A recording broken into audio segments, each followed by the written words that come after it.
Ready అయినప్పుడు.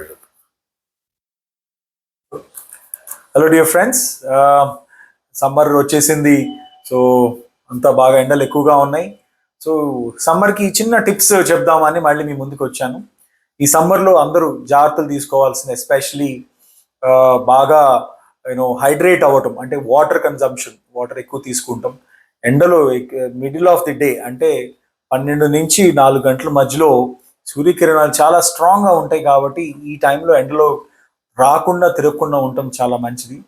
At the same time ఈ బయటికి వెళ్ళినప్పుడు ఈ కూల్ స్టఫ్, అంటే చల్లగా ఉండే పానీయాలు అంటారు కదా, వాటి ఐస్ వేసి, లేకపోతే మజ్జిగలని, లేకపోతే రకరకాల జ్యూసులు, అవి ఇవి బయట అమ్ముతూ ఉంటారు. అవి ఎట్టి పరిస్థితుల్లోనూ తాగొద్దు. ఎందుకంటే ఐస్ అది ఎక్కడి నుంచి తెస్తారో మనకి తెలియదు. వాటిలో కంటామినేషన్ ఉండొచ్చు. వాటి నుంచి మళ్ళీ గ్యాస్ట్రోఎంటరైటిస్ ఇలాంటి ఇష్యూస్ వస్తాయి. సో కాబట్టి సమ్మర్కి టిప్ ఏంటి అని అంటే, వాటర్ బాగా తీసుకోండి. ఎక్కువ ఎండలో మిడిల్ ఆఫ్ ది డే రాకుండా చూసుకోండి.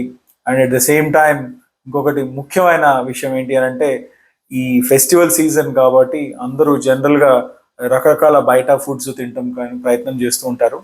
బయట ఫుడ్ సాధ్యమైనంత మటుకు అవాయిడ్ చేయండి. ఇప్పుడే చాలా షాకింగ్ విషయం తెలిసింది ఏంటి అని అంటే, ఒక ఒక 100 టన్నుల నాన్ వెజిటేరియన్, అంత పాడైపోయిన నాన్ వెజిటేరియన్ ఓల్డ్ సిటీలో అమ్ముతున్నట్టు జరుగుతున్నట్టు న్యూస్లో చూశాను. కాబట్టి బేసిక్గా ఇంట్లో అందరూ సేఫ్గా ఉండాలనేది, మనం ఏ వీడియోస్ చేసినా మీ సేఫ్టీ గురించి నేను ఎప్పుడు ఆలోచిస్తూ ఉంటాను, అందరూ బాగుండాలని. సో కాబట్టి ఈ ఫెస్టివల్ సీజన్లో కొంచెం అందరూ జాగ్రత్తగా ఉండండి. అండ్ అందరికీ కూడా ఈ ఉగాది శుభాకాంక్షలు తెలియదలుచుకున్నాను.